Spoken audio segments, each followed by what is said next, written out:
Assalamualaikum warahmatullahi wabarakatuh. Bagaimana kabar kamu hari ini? Alhamdulillah. Semoga kamu senantiasa diberikan kesehatan oleh Allah Subhanahu wa taala sehingga siap dan semangat mengikuti pembelajaran kali ini.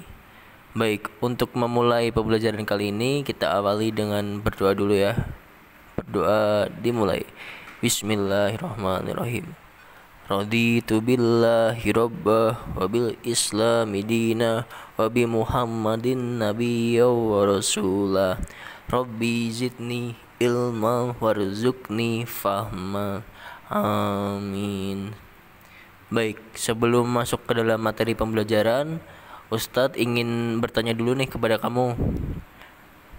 Pernahkah kamu melakukan olahraga gerak lari atau jogging atau berjalan cepat, kemudian nafas kamu merasa terengah-engah? Nah, pernahkah kamu melakukan gerak lari atau jogging, kemudian nafas kamu terengah-engah? Ya, pada pertemuan yang lalu kita sudah mempelajari tentang gerak, ya kan? Nah, untuk pembelajaran kali ini kita akan membahas tentang bagaimana sih nafas kita itu bisa terengah-engah, atau kira-kira bagaimana sih kita bisa bernafas. Kemudian, apakah hanya kita yang melakukan pernafasan? Bagaimana dengan makhluk hidup yang lain, misalnya seperti hewan dan tumbuhan ya? Apakah mereka juga melakukan pernafasan? Nah, oke, mari kita simak materi pembelajaran kali ini. Jadi, hewan dan manusia, semua makhluk hidup itu melakukan pernafasan. Baik manusia, hewan, tumbuhan, kemudian plankton, mikroorganisme pun juga melakukan pernafasan. Nah, begitu maha hebatnya Allah Subhanahu wa taala menciptakan makhluk hidup sedemikian sesempurna itu. Khususnya apalagi manusia seperti kita diciptakan sesempurna mungkin. Nah, oleh karena itu kita wajib bersyukur. Nah, untuk hewan, dia itu melakukan pernafasan. Nah, pernafasan pada hewan itu dia macam-macam tergantung dengan jenis hewannya. Nah, jadi hewan itu memiliki sistem pernafasan yang berbeda-beda. Sistem pernafasan hewan disesuaikan dengan tempat hidupnya. Sistem pernafasan meliputi organ-organ pernafasan dan cara kerja organ-organ pernafasan tersebut. Nah, ini ada beberapa jenis hewan dan sistem pernafasannya. Untuk yang pertama yaitu cacing tanah. Nah, pernahkah kamu melihat cacing tanah? Kira-kira cacing tanah itu bernafasnya menggunakan apa? Nah, cacing tanah itu dia bernafas menggunakan permukaan kulit yang basah dan berlendir. Nah, permukaan kulit pada cacing tanah ini dia membantu pertukaran gas oksigen dan karbon dioksida. Oke. Jadi permukaan kulit pada cacing tanah itu fungsinya untuk membantu pertukaran gas oksigen dan karbon dioksida. Kemudian ada hewan serangga seperti belalang. Kemudian ya contohnya belalang dan contoh-contoh hewan serangga yang lain. Nah, serangga itu dia bernafas menggunakan trakea. Nah, kira-kira apa sih trakea itu? Trakea itu adalah saluran-saluran halus yang bercabang dan tersebar di seluruh tubuh serangga. Nah, cara bernafasnya adalah oksigen, jadi udara oksigen itu masuk melalui lubang yang disebut dengan stigma, lalu diedarkan melalui trakea untuk menuju ke seluruh tubuh. Seperti itu. Kemudian ada hewan jenis-jenis ikan. Jadi jenis ikan itu bernafas dengan menggunakan insang. Insang itu berbentuk lembaran-lembaran tipis. Nah, air yang mengandung oksigen akan masuk melalui mulut si ikan ini. Lalu mulut ikan tertutup dan air akan mengalir ke bagian insang yang terbuka. Dan terjadilah pertukaran oksigen dengan karbon dioksida. Seperti itu untuk pernafasan ikan. Nah, kemudian untuk amfibi atau katak itu dia bernafas dengan menggunakan dua, jadi ada paru-paru dan kulit. Nah, karena hewan amfibi itu dia adalah hewan yang hidup di air dan di darat, maka dia juga memiliki dua tahap pernafasan. Jadi saat di air, dalam fase berudu, jadi katak yang masih muda disebut berudu. Nah, dalam fase berudu ini katak atau hewan amfibi bernafas dengan menggunakan insang. Nah, saat di darat, amfibi bernafas dengan menggunakan paru-paru dan kulit. Jadi, pernafasan pada amfibi dan katak itu dia ada dua, yaitu ketika di air dan di darat. Kalau ketika di air dia bernafas dengan menggunakan insang, kalau di darat dia bernafas menggunakan paru-paru dan kulit. Nah, amfibi yang memiliki kulit yang selalu lembab dan basah untuk membantu pernafasan atau membantu pertukaran oksigen dan karbon dioksida. Seperti itu. Jadi katak memiliki dua pernafasan ya. Nah, sedangkan untuk reptil sejenis seperti ular kayak gitu, dia bernafas dengan menggunakan paru-paru. Jadi ketika ada oksigen atau udara yang mengandung oksigen itu masuk melalui hidung si reptil, kemudian masuk ke dalam tenggorokan, lalu masuk ke dalam paru-paru. Nah, karbon dioksida pun dibuang melalui jalur yang sama. Ada reptil yang dapat menyelam seperti kura-kura, penyu, dan buaya, seperti itu. Nah, untuk hewan burung itu dia bernafas menggunakan paru-paru. Pernafasan burung dibantu oleh pundi-pundi udara. Jadi pundi-pundi udara itu mampu menyimpan udara.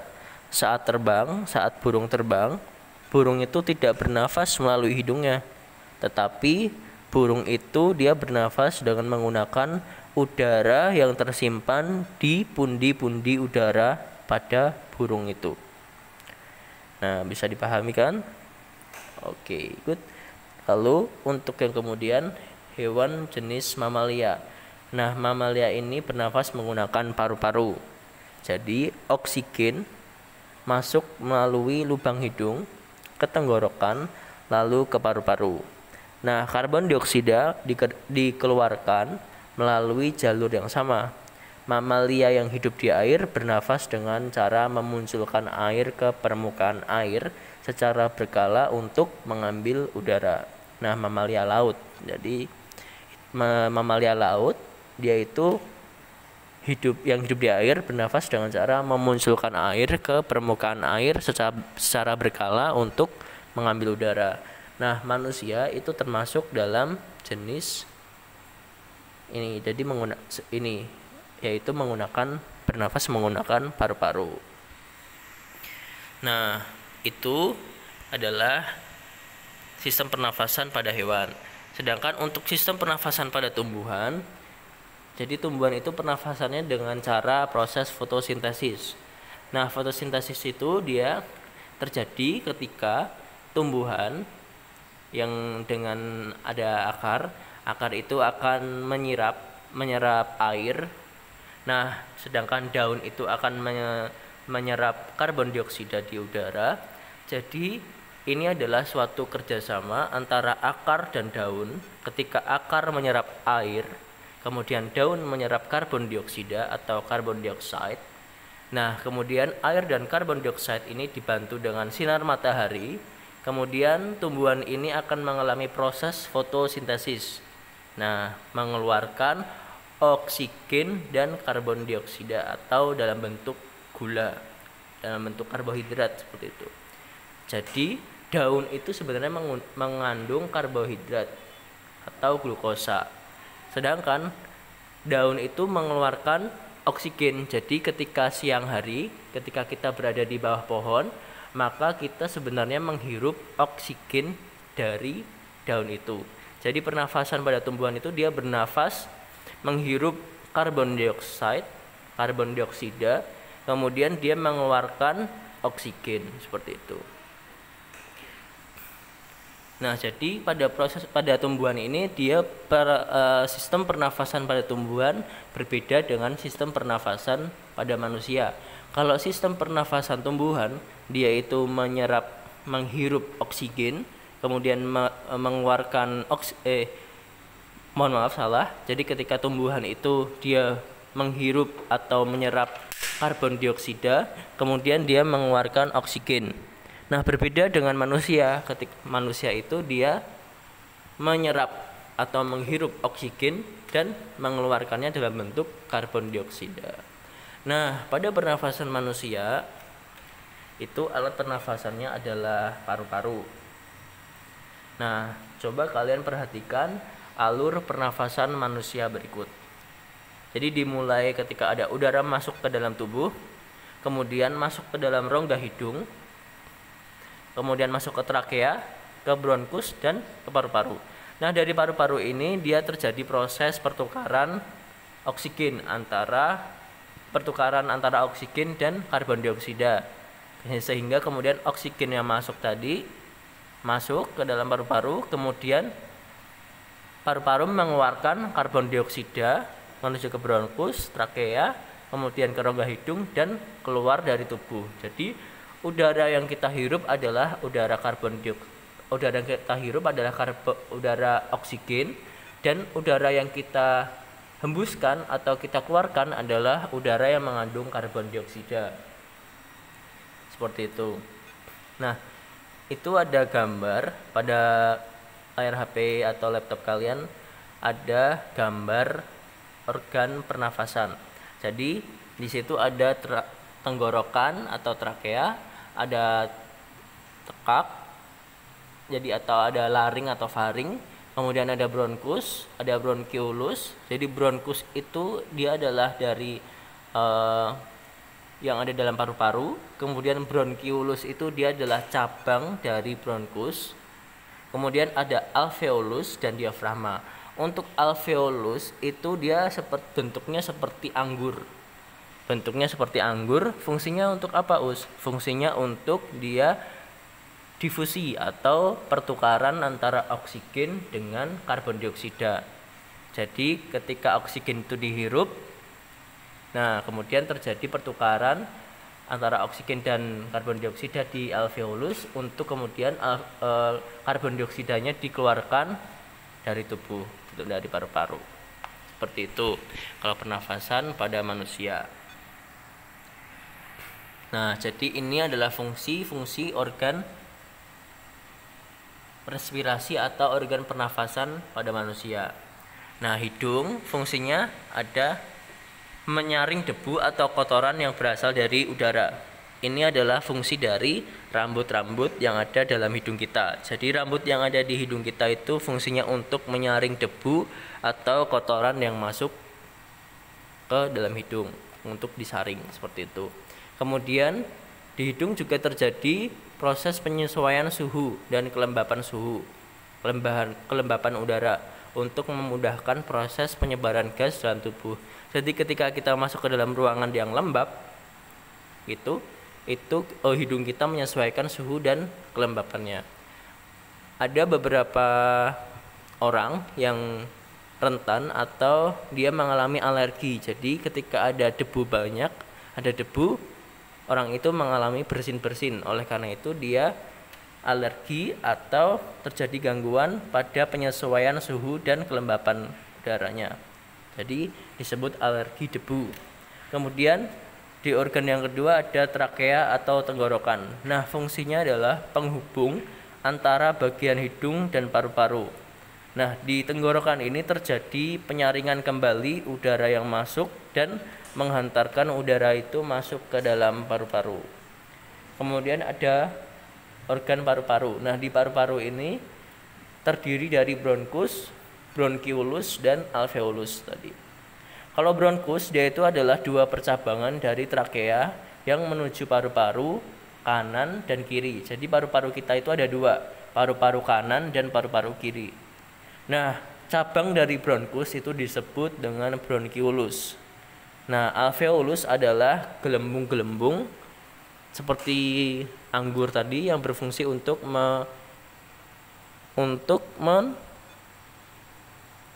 mendifusi atau menukar oksigen dan karbon dioksidanya. Nah, ini adalah proses pernafasan pada manusia. Ketika proses menghirup udara, mengambil oksigen, dan proses menghembuskan udara atau mengeluarkan karbon dioksida. Nah, kita bahas dulu untuk proses menghirup udara atau proses menghirup oksigen. Untuk proses menghirup oksigen, udara itu masuk melalui untuk proses menghirup udara atau untuk proses menghirup oksigen, yaitu diawali dengan udara itu masuk melalui hidung. Kemudian udara itu disaring oleh lendir dan rambut yang ada di hidung kita. Kemudian udara masuk ke dalam paru-paru, paru-paru otomatis akan mengembang dan rongga dadanya membesar karena dia diisi oleh udara oksigen. Nah, kemudian gas oksigen itu diserap oleh alveolus. Di dalam alveolus ini terjadi pertukaran antara oksigen dan karbon dioksida. Setelah terjadi pertukaran, maka paru-paru akan kembali mengempis dan terjadilah proses menghembuskan udara. Jadi ini adalah proses menghembuskan udara atau proses mengeluarkan karbon dioksida. Ketika paru-paru itu mengempis dan rongga dada kembali ke ukuran semula karena udaranya yang tadi akan keluar melalui saluran pernafasan untuk dikeluarkan melalui hidung juga. Nah, udara yang dikeluarkan melalui hidung ini mengandung gas karbon dioksida dan uap air. Seperti itu. Nah, sekian materi pembelajaran tentang sistem pernafasan pada makhluk hidup, tentang hewan, tumbuhan, dan manusia. Jika ada yang ingin ditanyakan bisa kontak WhatsApp Ustadz Hendra untuk materi yang belum paham.